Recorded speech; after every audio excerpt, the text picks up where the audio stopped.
Estás escuchando Milenio 3 por Aluca Nanica. Hemos disfrutado mucho, espero que vosotros también, con el dossier. Me decía Santi Camacho, podíamos haber hecho todo el programa, las 3 horas de perros, porque nos quedan cosas en el tintero, pero era un poco una especie como de sondeo, ¿no? De planeo. Historias como la del perro Paco, el perro Moro o Canelo, fidelidad a prueba de bomba, ¿verdad? Historias de captar o premonizar lo sobrenatural. Historias que tienen que ver con cosas que ellos ven que nosotros no vemos. Historias científicas de cómo, por ejemplo, detectan el movimiento de la Tierra, las energías. Pero ahora venimos con muchas más cosas. Una es apasionante. ¿Sabíais que en España hay departamentos de ciertas universidades que, sin que se sepa mucho, ¿verdad?, trabajan investigando en la magia negra? Magia negra en la historia, evidentemente, en documentos, en datos, en láminas que maldicen, figurillas que indicaban que el mal estaba en ellas. Vamos a hablar con una doctora de la Universidad de Valladolid, que además es, una fascinante contadora de historias. A mí ya cuando me escribió por vez primera y me dijo que estaba trabajando en el departamento de la Facultad de Filología en esto, dije, caramba, esto es de novela. Esta noche va a estar con nosotros. Pero antes, Carlos Largo, compañero, me comentas que las vías de contacto colapsadas, ¿no? Prácticamente. Totalmente, no paran de llegarnos mensajes al 27640, palabra clave milenio, más lo que queráis, al milenio3@cadenaser.com también, y también pueden escribirnos en cadenaser.com. Oye, Carlos, es todo esto de cuando bajan en esas 3 vías diferentes los mensajes, es como muy difícil de llevar al mismo tiempo, ¿no? O sea, que lo de Carmen es mucho oficio, ¿no? La verdad es que yo me estoy sorprendiendo porque Carmen, la verdad es que hace muy bien su trabajo, como todos sabemos, y es capaz de... Porque llegan y llegan y llegan. Poder leer todo al mismo tiempo, y está colapsada las 3 vías ahora mismo. Las 3 vías, tenemos ese premio, ¿verdad? De las camisetas y los bolígrafos de esta última película de Scorsese, y sobre todo, como siempre, de verdad, lo digo porque lo sentimos así, gracias porque vosotros hacéis la radio y habéis visto que vuestros testimonios son importantísimos. Yo lo repito, ¿cuánta gente y cuántos amigos cánidos están ahora mismo escuchándonos? Fíjate, hablábamos de perros legendarios españoles, y que, bueno, en este caso, por ejemplo, Canelo tenía dedicada una calle en Cádiz. Nos escribía Cristian Pérez, que nos decía: buenas noches, al haber hecho referencia a estatuas de perros, os indico una estatua que está erigida en la población de Santoña, en Santander. Es un perro de aguas, los cuales han ayudado a pescadores en sus tareas marítimas, y de igual forma avisaban a la tripulación en el caso de que algún marinero cayese al agua. Qué bonito, y además en una zona preciosa, llena de misterio, que espero visitar además dentro de poco, Santoña. Nos hablaban de otro perro legendario, que además hace muy poquito se ha hecho una película sobre él. Nos decían: hola milenarios, todo el mundo debería conocer la historia de Hachiko, un perro japonés que tiene una estatua como recuerdo en la estación de Shibuya. También nos contaban, por ejemplo: buenas noches, trabajo de noche en la puerta de un pub 3 días en semana, y hace unos meses viene un perro y se tumba al lado los días que no trabajo. Buenas noches, mi perro siempre que escucha el toque de silencio se pone a llorar y aúlla y no sabemos por qué. Enhorabuena por el programa, nos escribía Fran. También nos llegan, como decíamos, correos electrónicos, y por ejemplo nos decía Miguel: buenas noches, tengo un Schnauzer miniatura y un Yorkshire. El Schnauzer se llama Loki y el Yorkshire Merlin, y se llama así por vosotros. En un programa de Cuarto Milenio vimos vuestro Yorkshire y nos encantó, y decidimos ampliar la familia y plagiaros el nombre. La historia es la siguiente: el pequeño Merlín tiene 9 meses y desde casi al principio de estar en casa por las tardes se sube al sofá y mira por la ventana, llora y se pone nervioso. Lo curioso es que nos contaba que lo curioso es que mira hacia un parque donde se sentaba por las tardes un anciano al que le encantaban los perros. Ese anciano falleció un mes antes de tener nosotros al Yorkshire. Nos parece muy extraño porque todos los perros que ha tenido mi familia, tendría infinidad de cosas que contaros, pero de un anciano desconocido para este perro no me lo puedo creer. Comento que es como si le dijese cosas desde el parque y el perro respondiese moviendo la cola. Qué curioso, o sea, el anciano siempre estaba en el mismo banco del parque, amaba a los perros, y este perro, que nunca llegó a conocerlo, estaba ahí mirando todo el rato. Efectivamente, y dice que lógicamente pues ahora no se ve a nadie allí en ese parque, y que aún así ese Yorkshire Merlin sigue ahí pendiente. ¿Cómo se llama el tuyo, Santi? Se llama Nico. Nico. Se llama Nico y es un perro encontrado. Y en aquella época estaba yo jugando a un videojuego que es el GTA 4, que el protagonista se llamaba Nico Bellic y era un inmigrante ilegal. Y como pues me lo había encontrado también sin papeles y legal a su manera, pues dije, pues mira, Nico, te vas a quedar. Y el nuestro, el de Carmen y el mío, también se llama Merlín. Y, en fin, ya tiene muchos amigos que son casi clones, ¿eh? Él también, bueno, Nico, Merlín, el que tú tenías, Carlos, se llamaba... Yo, fíjate, me estaba acordando porque antes hablabais de los dingos y yo tenía un Fox Terrier que se llamaba Dingo. Dingo. Efectivamente. Bueno, y se pasa un poco mal, ¿eh? Se pasa un poco mal, aunque yo lanzo un consejo a quien haya pasado, y todos hemos pasado por el terrible trauma, porque sentimos muchas cosas. A mí me tocó hacer un programa poco después, que fue muy duro, de haber perdido a uno de estos amigos absolutamente irreparables e irreemplazables, cada uno con sus cosas. Yo creo que lo mejor es dar la oportunidad, y hago este llamamiento, Carmen lo dice muchas veces, la gente a veces dice, es que es muy duro otra vez pasar por eso. Bueno, así es la vida. Por favor, si habéis tenido perros y estáis sufriendo por esa pérdida, pensad que hay muchos perros. Los amigos de Ana nos cuentan cosas tan escalofriantes como ir un Renault 5 por la carretera de Levante, la antigua Nacional 3, y tirar un cachorro de Cocker Spaniel por la ventanilla. Tirar un cachorro por la ventanilla. O sea, hay gentuza conviviendo con nosotros que hace estas cosas, y te la cruzas por la calle. Si esto lo hacen con un perro, con una persona, en fin, este mundo deshumanizado, ellos nunca lo harían. El mejor anuncio que he visto en mi vida, de los mejores, lo de él nunca lo haría. Vaya eslogan, lo dice todo. Bueno, pues si muchos estáis afectados, ¿no?, porque os ha dolido la pérdida de un amigo, o nunca habéis tenido un perro, yo creo que es el momento. Hay miles de perros. Nos escriben muchas asociaciones que casi a veces tienen que sacrificar porque tienen muchos perros que abandonan a la gente. Y en estos tiempos de crisis, por desgracia, más. Lo hay mucha gente que no le importa gastar en otras cosas, pero en un ser vivo no lo gasta.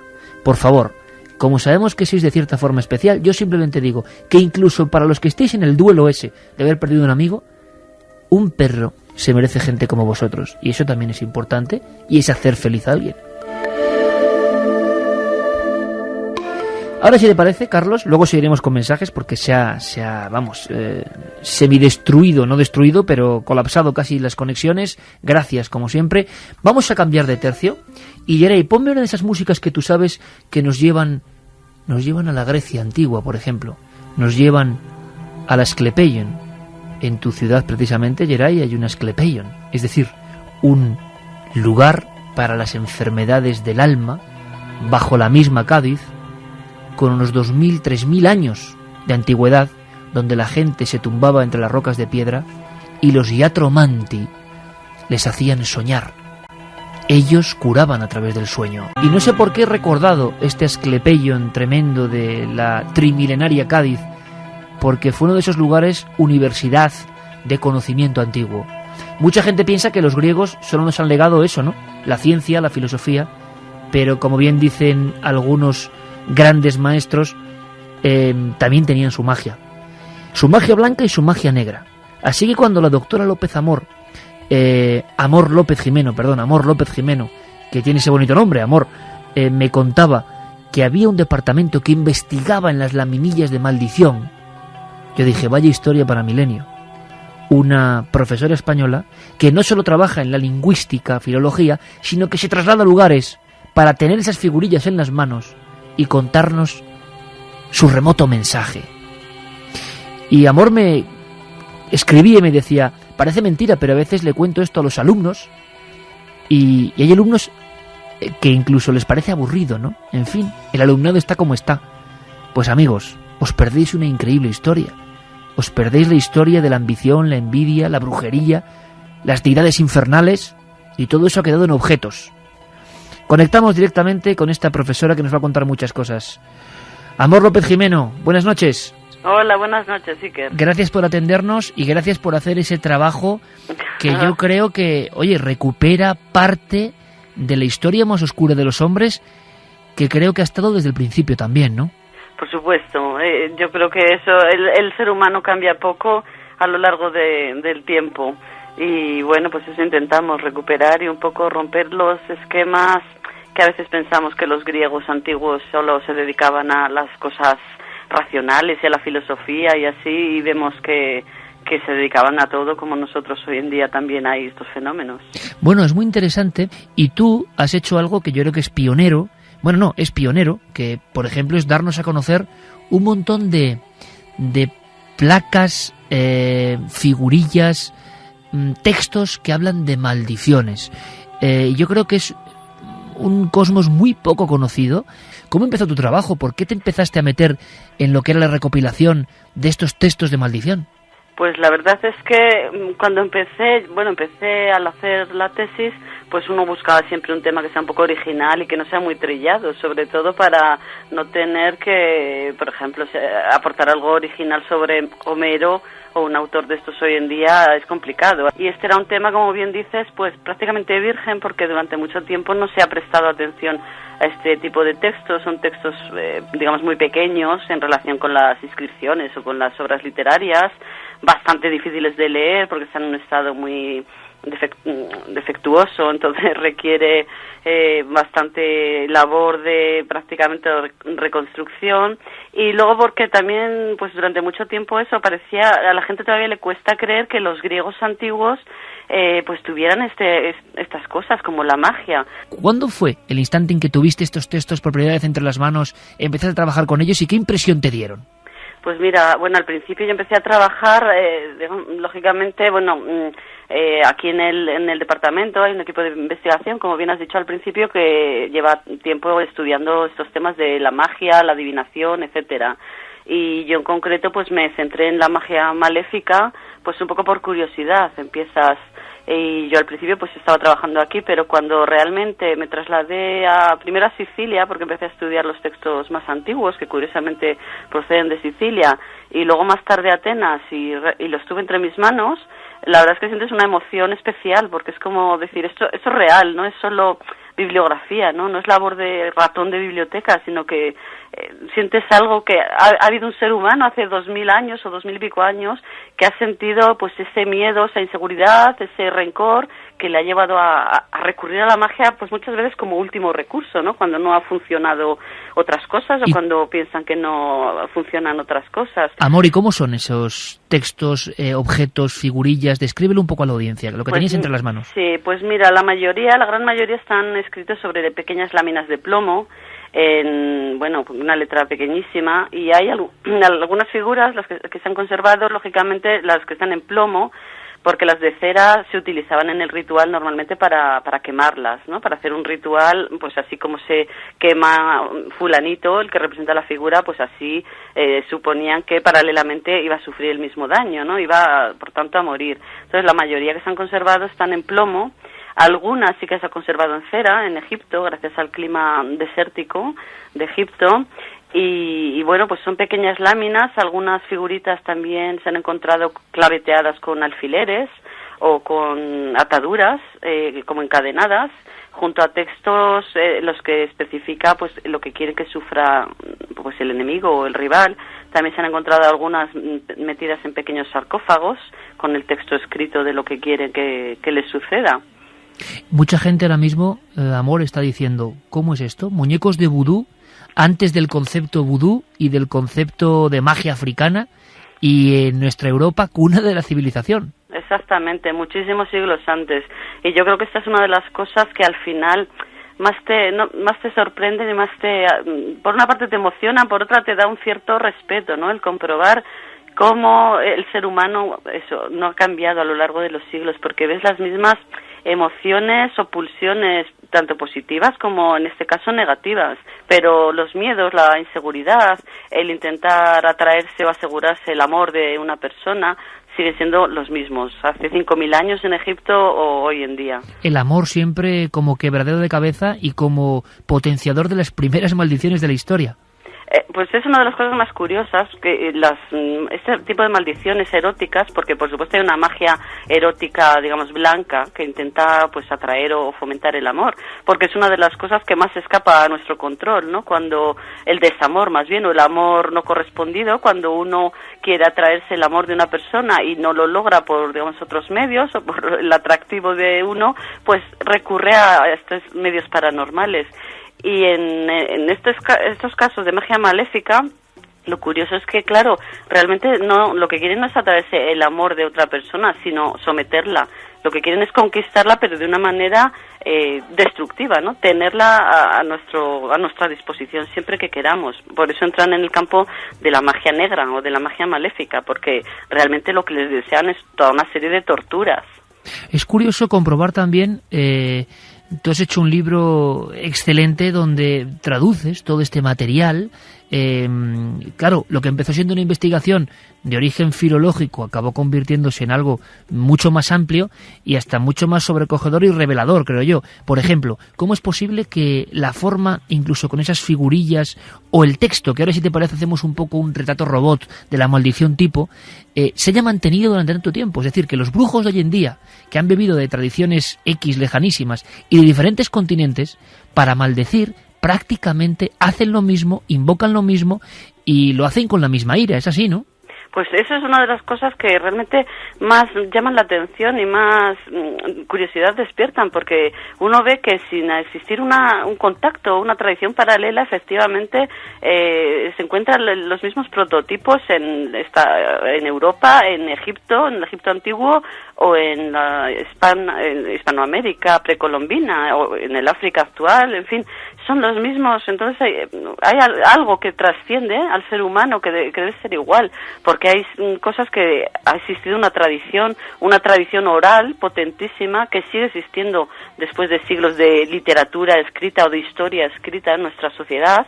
Se ve que hay una tradición oral que sigue persistiendo, pero es que coinciden los mismos fenómenos en culturas que no han tenido ningún tipo de contacto. Textualmente, ¿qué dicen esas maldiciones? ¿Cómo se maldecía? Pues bueno, hay dos tipos. Unas los textos que se han conservado son muy simples, son una lista de nombres con un verbo que suele ser, en los textos griegos el verbo suele ser lo que en español decimos amarro, hago una atadura mágica, y una lista de nombres. Luego, cuando entran, lo que llamamos la época sincrética, cuando entran en contacto con la magia egipcia, después de Alejandro Magno, vemos una riqueza en los textos mucho mayor, dioses de todo el panteón, tanto egipcios como griegos como hebreos, fórmulas, palabras mágicas supuestamente sin sentido, invocaciones a los dioses del tipo obedéceme porque yo soy el mago. Se quiere poner por encima de los dioses, es decir, a la vez que, por ejemplo, quemaban una figurilla de cera, depositaban la lámina donde había que depositarla, normalmente en tumbas de muertos, además, que hubieran muerto prematuramente, por ejemplo, de niños, o que hubieran muerto de una manera violenta, asesinados o en la guerra, o sea, muertos especiales que se suponía que tenían un rencor hacia los vivos por no haber completado su ciclo y que estaban dispuestos a dañar a los vivos. Entonces ahí el ritual debía ser mucho más amplio que el texto escrito. ¿Y magia mortal, amor, en el sentido de comprometer o querer matar directamente al enemigo? Pues esa es una de las cosas que ha sido discutida y algunos autores piensan que no se quería llegar a tanto, que simplemente, por ejemplo, querían paralizar al rival antes de un juicio o cosas así, pero mi opinión personal es que sí que, bueno, es difícil de demostrarlo, pero se encuentran a veces expresiones que llegan a eso, ¿no? Que mueran, que destruya incluso toda la familia, fulano y toda su descendencia. Imagino que todo este proceso de magia maléfica tenía una serie de invocaciones. Se invocaban a deidades, demonios, dioses oscuros. ¿Aparecen en alguno de esos textos? Sí, por supuesto. ¿Quiénes son, amor? Pues los dioses del mundo subterráneo, los dioses infernales del mundo griego, que eran sobre todo Hermes como que es también el mensajero de los dioses, pero es también el que conduce a las almas al otro lado, al mundo del más allá. Hécate es una divinidad también infernal, todos los dioses del ultramundo, del mundo del más allá, y luego cuando se unen con la magia egipcia y demás, pues todos los dioses, Set, por ejemplo, el dios Set egipcio, y todos los dioses que tienen que ver con el mundo de más allá de la muerte y del infierno, diríamos, del mundo infernal.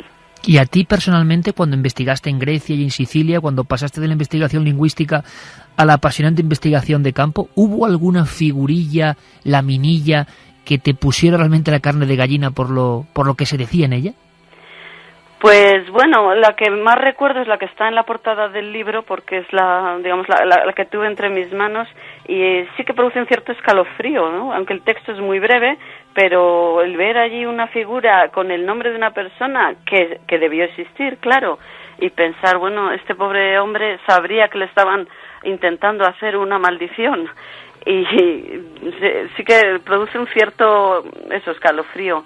Y luego hay otras que están, una de Paros, por ejemplo, que está en el Museo de Paros, es también impresionante, además por la factura, ¿no? Por el perfeccionismo, el realismo de la factura. Es un varón, una figurita de unos 9 centímetros, también en plomo, y representa a un varón, y tiene un clavo introducido en la boca y otro en los genitales. Ahí no se ha encontrado ningún texto, pero la intención parece clara, ¿no? Con unos ojos muy abiertos, y realmente sí producen una sensación un poco extraña. De todas formas, además, la pátina que tienen estas cosas en las que se creía, como todo el arte, ¿no? Cuando los que lo han hecho han invocado de verdad y lo han creído de verdad, eso parece que todavía tiene elementos que podemos reconocer, ¿no? Y que nos sobrecogen. Desde luego, Amor, que podríamos hablar muchísimo de estas figurillas. Yo recomiendo ese trabajo fabuloso sobre textos de magia maléfica o magia negra. Pero sobre todo lo que me gustaría, si me lo permites, es una vez más, ¿no? Romper una lanza por la investigación que se hace en este país, que recorre cosas que casi todos han olvidado, que son importantísimas para conocer el alma humana de la antigüedad, y que por lo menos aquí cientos de miles de amigos pues escuchan, seguro que se apasionan y que investiguen, ¿no? Que es lo interesante. Un abrazo y mucha suerte en tu labor, Amor. Muchas gracias a vosotros y mucho éxito en el programa. Un trabajo pionero, la primera vez que se traducen los textos griegos de Maleficio, y lo hace en española. Ese es el título del libro, por si os interesa, Textos griegos de Maleficio. Difícil ya de conseguir, pero en fin, hay gente que sigue investigando, gracias a Dios. Lo que pasa, Santi, que no hemos cambiado nada, ¿eh? Esa figurilla con el clavo en la boca, el clavo en los genitales, esas invocaciones ante las tumbas de los niños, la maldad y la envidia humana desde el principio del tiempo. Es que no hemos cambiado en absoluto. A lo mejor es que Rupert Sheldrake tiene razón, y hasta para lo malo hay un caudal común de conocimiento del que han bebido todas las culturas. Porque eso de que las mismas maldiciones, es que ha soltado algunas perlas esta doctora increíbles, porque claro, se hace lo mismo en continentes donde no había ningún tipo de conexión. ¿Qué pasa ahí? Efectivamente, o sea, si te vas a esas culturas que en la distancia geográfica actual no es tanta, porque estamos hablando de la costa atlántica de África, pero en aquella época era un mundo, era un viaje que podía durar años, que parece mentira visto desde esta mentalidad. Y vemos que esas culturas animistas de África, que no han tenido hasta la llegada del hombre blanco y de los tratantes de esclavos árabes en su día, no han tenido contacto con nadie más, tienen exactamente esos mismos ritos, esas mismas figurillas en aquella época, pues hecho con los materiales de los que disponían ellos, que era madera, efectivamente, y esos clavos insertados para ese propósito maligno, esos lazos de fibra vegetal, porque era con lo que ellos tejían sus ropas. Es curiosísimo. Vamos a ver qué ha pasado. Desclasificación Reino Unido, y me comenta Santiago Camacho que atentos de verdad, compañeros, atentos los que estáis ahí, porque los casos que vienen tienen una enjundia importante, son distintos, hay apariciones de humanoides, hay efectos físicos en los testigos, en fin, hay un racimo que estoy ansioso por conocer. Desclasificación, una más, y van no sé cuántas, en el Reino Unido de material de Expedientes X. Pues sí, porque seguro que te acuerdas que hace 2 años empezamos diciendo que el Reino Unido abría sus expedientes X, sus expedientes sobre ovnis, y que lo iba a hacer paulatinamente. Pues 2 años después, aquí estamos. Esta es la 5ª desclasificación, abarca un periodo entre 1994 y 2000. Es decir, que como ocurrió en España, va cronológicamente, ¿no? Van desclasificando, y sin embargo es curioso que haya casos tan buenos como dices, porque es una época, entre comillas, de menos actividad ovni que los 70, por ejemplo, ¿no? Es curioso porque hasta hay un análisis estadístico en este proceso de desclasificación, y esta 5ª, que no me resisto a decirlo, es que no hay quinto malo. Realmente es la más enjundiosa, a mi modesto entender y para mi gusto, de las 5 entregas que van hasta ahora. Decía lo del análisis estadístico porque efectivamente lo que llama mucho la atención es que no ya, porque bueno, nosotros a veces tenemos la visión de lo que se refleja en la prensa, lo que se refleja en la opinión pública, pero ellos tienen la visión de lo que se reporta, de los casos de los que informan los testigos. Y en la segunda mitad, y muy especialmente en el último tercio de la década de los 90, hay un bajón impresionante de casos que se nota. O sea, realmente esa impresión que teníamos todos, que justo en esa época la fenomenología había bajado, pues el Ministerio de Defensa británico también la tenía recogida, y el bajón, el escalón de la gráfica es realmente impresionante. Y hay de todo, sin embargo, en este periodo. Hay hasta una cosa que te va a encantar, una carta de Carl Sagan. Que bueno, oye Santi, no me pongas y no nos pongas los dientes largos. Vamos a conocer por dentro los mejores casos que el gobierno británico acaba de desclasificar.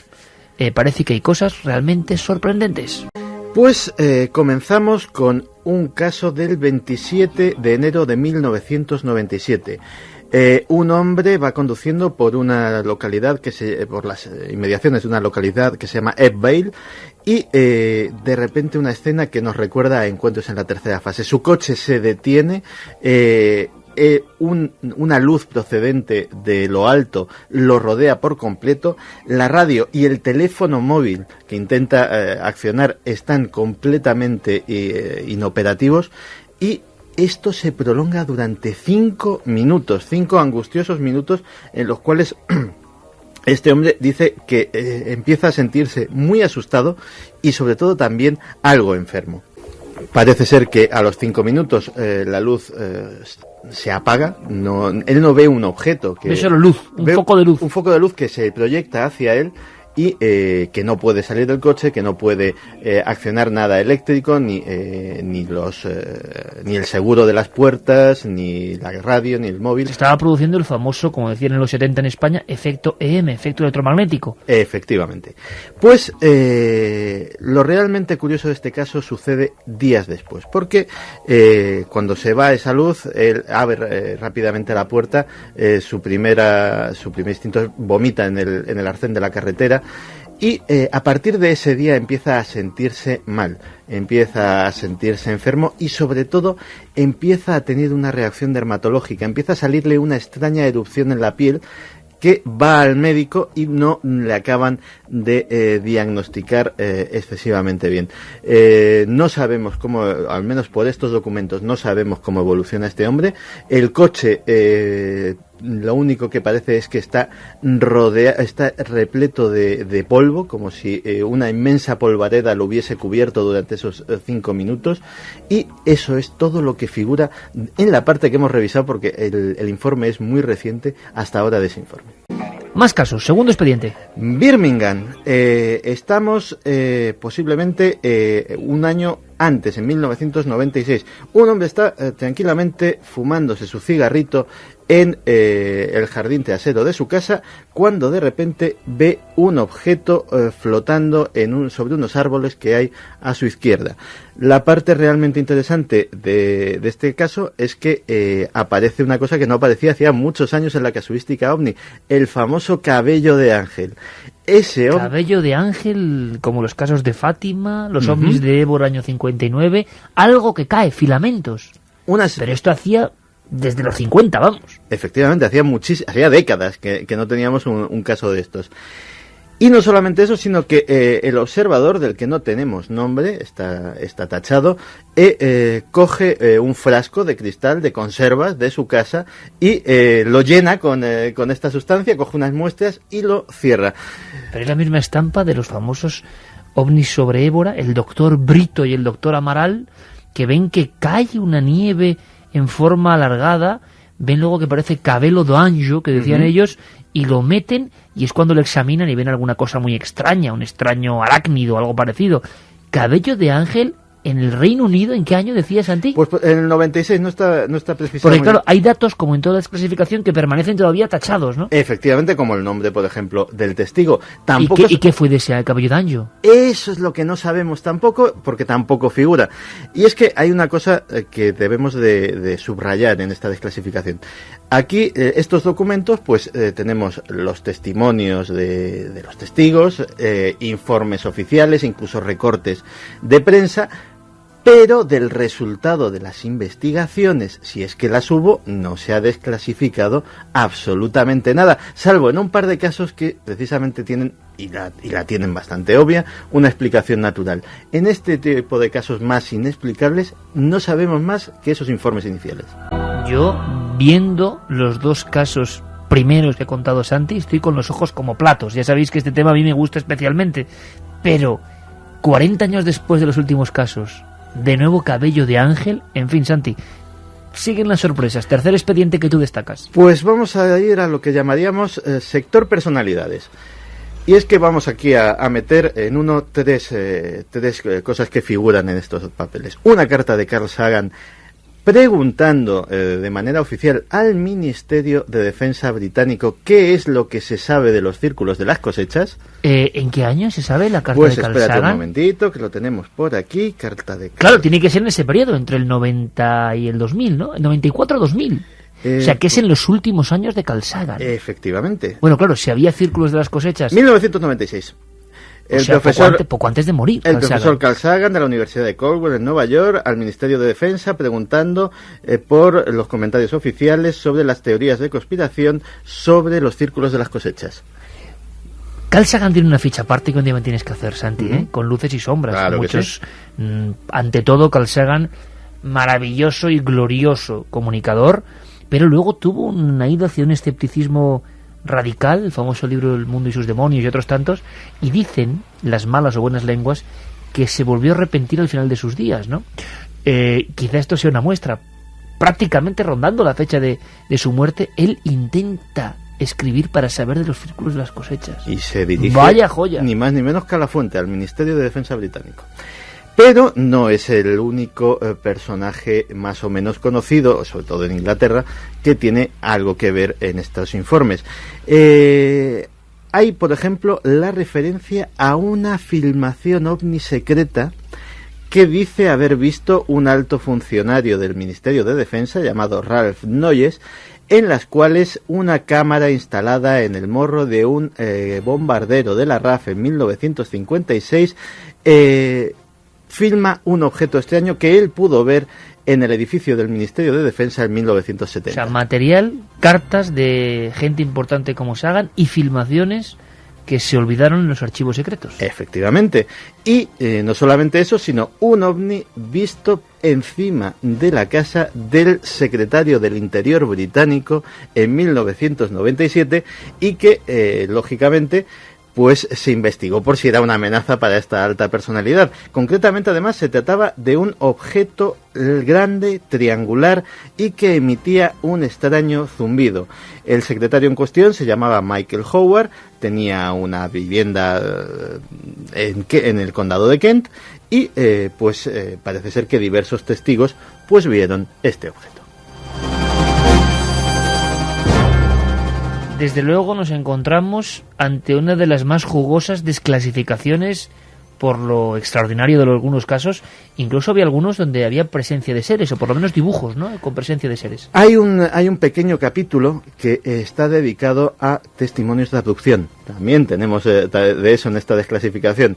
Ya te digo que no le falta detalle. Es más, no le falta detalle. Tenemos un flap, una oleada ovni en Escocia entre 1994 y 1995 con, agárrate, 600 casos separados en un área muy pequeña que es el área de Falkirk.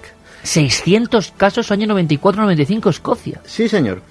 Y pues todo esto además con correspondencia entre algunas autoridades locales y el mismísimo Tony Blair, recién elegido en 1997. En fin, habrá que seguir expurgando material, Santi, son los primeros datos, pero una vez más, es que es lo que siempre pasa, nos enteramos 10 años después de lo que 10 o 15 años antes estaba ocurriendo, y lo que estaba ocurriendo era mucho más de lo que salía en la prensa. Alucinante, de quitarse el sombrero, el bombín inglés en este caso, ¿no? Ahora seguimos con vuestros mensajes, pero ¿qué os parece si vamos a Colombia? Vamos a Colombia porque ha ocurrido algo especial. Al parecer, uno de esos casos donde una persona dada por muerta revive en una funeraria, decían los documentos periodísticos, declarada muerta, paro cardiorrespiratorio, dentro de la morgue. Y ha ocurrido algo de eso que llamamos resurrecciones, pero que eran propias de los folletones antiguos y que no imaginamos en pleno siglo XXI, ocurrido en Cali, y conectamos con nuestros compañeros que nos hacen esta crónica, porque allí el caso ha sido realmente una auténtica bomba incendiaria. Petrificado quedó Jaime Aullón, un tanatólogo de 18 años de experiencia, cuando el cadáver que preparaba se movió. Yo recogí el cuerpo, lo recogí con el certificado médico, me lo llevé para la funeraria.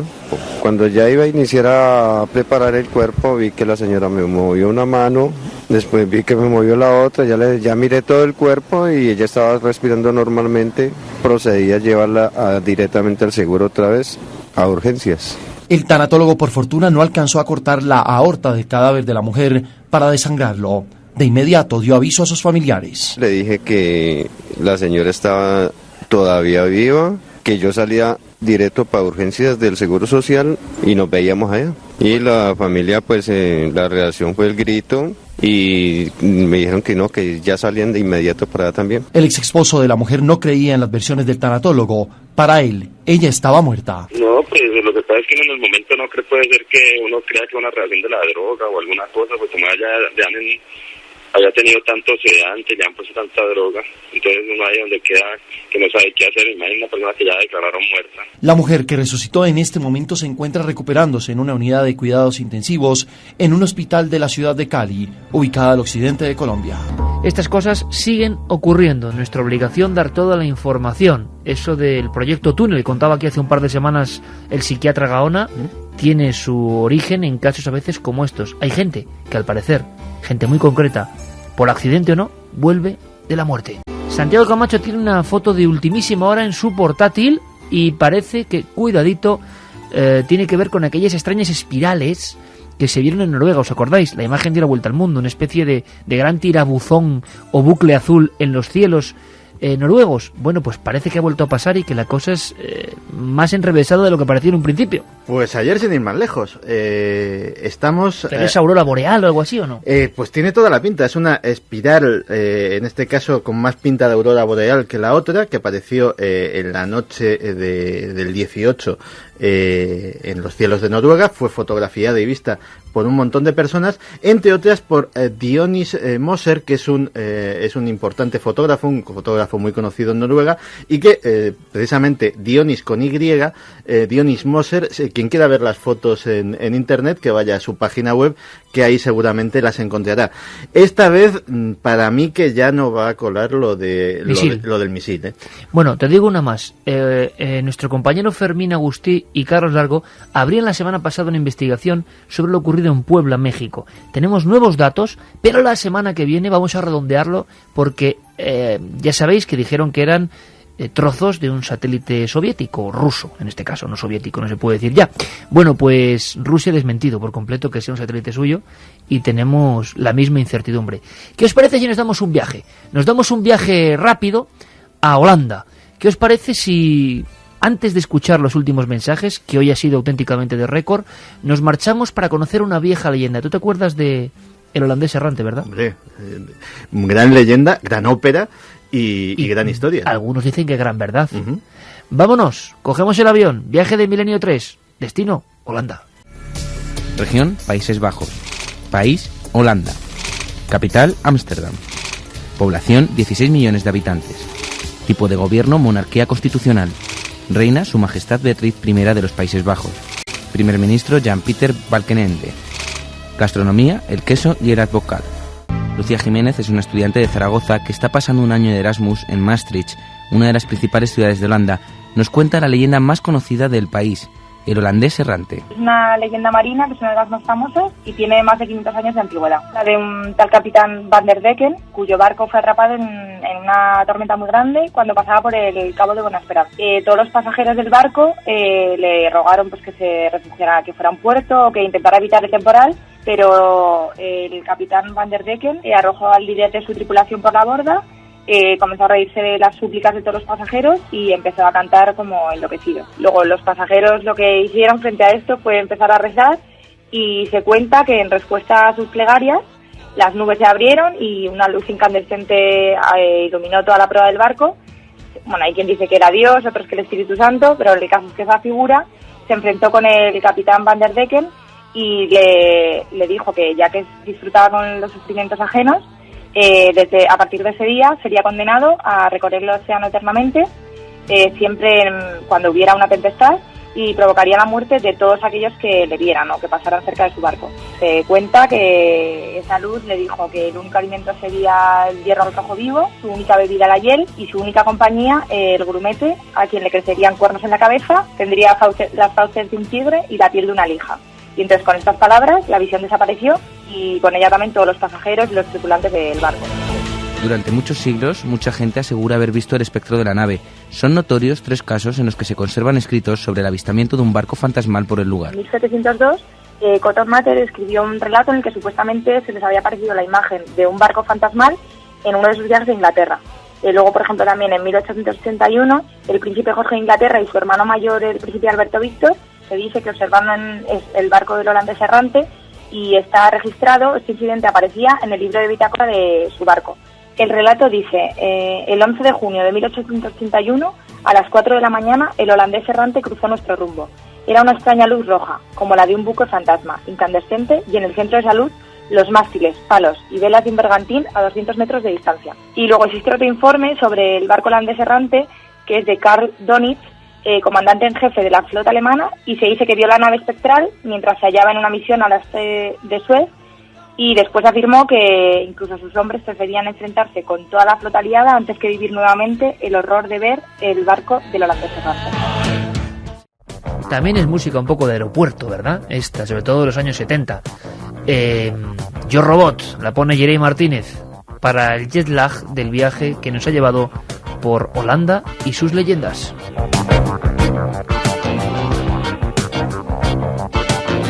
Acaba de ponerme Santiago Camacho en su portátil maléfico, también es un portátil maléfico este, es como las laminillas, unas fotos que no voy a decir de qué son, pero me han puesto los pelos de punta como hacía tiempo. Ese extraño mundo de los títeres, ¿verdad? Vamos con mensajes, que ha habido muchísimos, y la encuesta, ¿cómo ha acabado? Pues, bueno, la encuesta continúa, porque sabéis que en ikerjiménez.com y hacemos estudio, un día repasaremos las 10 o 12 que se han hecho, porque hay cosas muy interesantes. ¿Cómo va? De hecho, Iker, lo que mencionas ya lo pueden ver, las anteriores también, los resultados ya lo puso nuestro compañero Guillermo en la página web y se puede consultar. Increíbles los datos, ¿eh? Vamos a ver, resultados finales de la encuesta. ¿Son los perros capaces de presentir la muerte? Un sí, 87,5%. Récord absoluto. Y el no, 12,5%. Récord absoluto, increíble, ¿no? Increíble, pero parece que es algo que está muy inserto, que nos reconocemos en ello y que está ahí. Mensajes. Y récord también, como estabas diciendo, en las 3 vías de contacto, milenio3@cadenaser.com, en la página web de cadenaser.com y en el 27640, palabra clave milenio, más lo que queráis contarnos. Vamos a ver. Pues vamos a adentrarnos en más historias. Nos contaban, por ejemplo, desde los mensajes de texto, cuando volví a casa del hospital después de tener a mi hija, no solo estaba mi perra a la puerta de la casa, sino que también estaba dando leche. Mi mascota Garfio sabe cuando llego a casa, pero solo lo hace conmigo, con nadie más de la casa. Corre a la puerta y gracias por un programa insuperable. Nos comentaban también, creo que coincido con algún caso con mi tío. Nos contaba, por ejemplo, este oyente que a veces su tío, los mensajes se también un poco la minilla, ¿no? Son un poco críticos, ¿no? Nos comentaba que su tío fue salvado por un perro en un incendio por la noche, que lo arrojó desde la cama antes de salir ardiendo, por ejemplo. Qué fuerte. Nos comentaba también otro oyente, Juan de Huelva, me despidieron del trabajo, me declaré en huelga de hambre y mi perrito estuvo 2 días llorando junto a la puerta. También Conce, desde Bollullos, nos decía, mi perra se sentaba en el sofá y se quedaba mirando a la casa, a veces ladraba y no había nadie, se llamaba Wendy y la echo de menos. También nos comentaba Susi desde Valladolid: mi abuelo, cuando estuvo a punto de morir su perro, se puso enfermo y cuando volvió el perro mejoró milagrosamente. Tengo un perro en el pueblo que todos los domingos al tocar las campanas se pone a aullar, nos decían también otro oyente. Nos comentaban también: buenas noches, trabajo de noche. Bueno, esto ya nos lo comentaban también. Otro caso de una persona que trabaja en un pub también y de otro perro también que se sienta al lado los días que no trabaja. Nos llega otro mensaje parecido al que leíamos anteriormente. También en el correo electrónico nos llegaban mensajes como este, por ejemplo. Nos dice Francisco López: mi tío viajaba en coche con sus 2 perros y tuvo un accidente donde murió uno de ellos. Desde entonces el perro no puede salir a la calle porque si ve un coche se pone histérico. Lo tiene ahí en la memoria, ¿no? Es como tu perro, Santi, que tuvo una serie de traumas, parece ser, ¿no?, antes de que los recogieseis, y que os ha costado muchísimo porque los perros tienen esa alma y esa memoria. No, de hecho, para que se hagan también una idea los que tengan la ocurrencia de intentar dejar solo a un animal, de intentar abandonarlo, cuando me encontré a Nico, pues Nico estaba sucio, debía de llevar, pues no, calculo que no menos de una semana en la calle, un cachorro de 6 meses. Que hay que ser, es que de verdad, o sea, ni lo dejaron en una dependencia apta, ¿no?, en una perrera. No, los dejan en la calle. No, prácticamente deshidratado, sobreviviendo. Tú fíjate, para un perro callejero en Madrid o en cualquier gran ciudad, encontrar comida no es problema, los contenedores están ahí, pero encontrar agua en verano, como me lo encontré yo, es un problema gordo. Y lo cierto es que Nico tenía un problema muy serio, que es que no tenía tal miedo a que lo volviesen a abandonar que no podía quedarse solo en casa. Y ladraba y lloraba. Pues es un mensaje muy gráfico para que quien esté pensando ahora mismo y sea oyente nuestro, no me creo yo que pueda haber oyentes nuestros que estén pensando abandonar un perro. Eso no me lo puedo creer porque no va con la esencia de lo que hace falta para ser oyente nuestro. Pero si alguien lo está pensando, la experiencia de Santi es muy gráfica. Pensad lo que luego ocurre. No solo que les atropellan, los matan, no, sino que los que incluso llegan a sobrevivir no se libran de un larguísimo trauma. Por cierto, Yera, ¿y tus perros cómo se llamaban? Urco y Yello. Madre mía, ¿y qué eran? Yorkshire también. Mira, no sé, te hacía más con Rottweiler o algo así. Pero mira, misterios de la vida. Bueno, pues fíjate qué bonito para terminar también con 2 frases que nos mandaban. Por ejemplo, David Moreno Ruiz nos decía: un perro nace con los ojos cerrados, al cabo de unos días se le abren las orejas y al cabo de otros los ojos. Para un perro ver no es creer, oler es creer. Y Carcallón también nos traía una frase de Groucho Marx que dice: fuera del perro el libro es el mejor amigo del hombre, dentro del perro quizá esté muy oscuro para leer. En fin, historias que nos han ido llegando, que hemos ido intentando salpicar en un programa muy especial para nosotros, porque siempre hemos tenido ese hilazón. En el fondo todos los animales. Mira, se me ha quedado en el tintero una pregunta, que es: ¿cualquier animal que uno domestica o está con él se acabaría comportando como un perro? Porque dices, un cerdito o algo que incluso... algún animal que no le dé repulsa, si siente eso que se llama amor o siente eso que es afinidad, ¿se acabará comportando de forma parecida a un perro? Yo tengo mis dudas porque creo que sí, creo que hay muchos animales a los que se le puede coger exactamente el mismo cariño y que su comportamiento sería prácticamente idéntico al de un cachorro. Sí, pero yo que no solamente tengo perros, sino que tengo otros animales, cada animal tiene su personalidad y hay una cosa muy curiosa. Los animales que son domesticados, que no domésticos, como por ejemplo los loros. Un loro que tienes tú en tu casa es exactamente igual que el que está en la selva. No hay ninguna diferencia genética, no ha habido. Tienen todavía ese punto indómito. Indómito, ¿no? Les queda ahí algo. Oye, que es que me dice Carlos que tenemos de los ganadores. Anda. Vamos muy deprisa, muy deprisa. Esos ganadores de los 4 lotes de Shatter Island, con las camisetas y con los boli jeringuilla, como ha dicho Iker. Uno se lo lleva a Susa de Alcoy. Me pregunto qué pensarán los pobres perros muertos a manos de sus seres queridos. De sus queridos amos, perdón. También nos escribían Eduardo desde Granada, que se lleva otro lote, que nos decía: yo tenía un perro que a mi regreso de viaje él salía y me esperaba en el jardín. También se lleva otro Iván Arroyo, que nos contaba la historia de su perro, un pastor belga que se llamaba Sandor, que lo tiraron de un coche y se fracturó una pata y que así acabó entre su familia, se quedaron con él al final. Y por último, el último lote para Cristina Marín Rubio, que nos contaba también la historia de su madre, que estaba embarazada de ella cuando tenía 7 meses, que su perrita pues le avisó, digamos, de un accidente que podía haber tenido. Contaba que su madre se estaba acercando justamente a tomar el ascensor para bajar digamos, fuera de su vivienda, de su domicilio, y la perrita se adelantó, le avisó, y gracias a ello están vivas la perrita, su madre y ella. Vaya mensaje final. La perra salvó 3 vidas, en el fondo. 3 vidas. Carlos, un placer. Hasta la próxima semana. Igualmente. Nos vemos aquí. Muchas gracias. Fermín, lo mismo. Geray, gracias por estas músicas maravillosas. Santi, otro día hablamos del oro, si quieres. Vale. Aves misteriosas donde las haya. Y pasad una feliz semana, que es lo importante.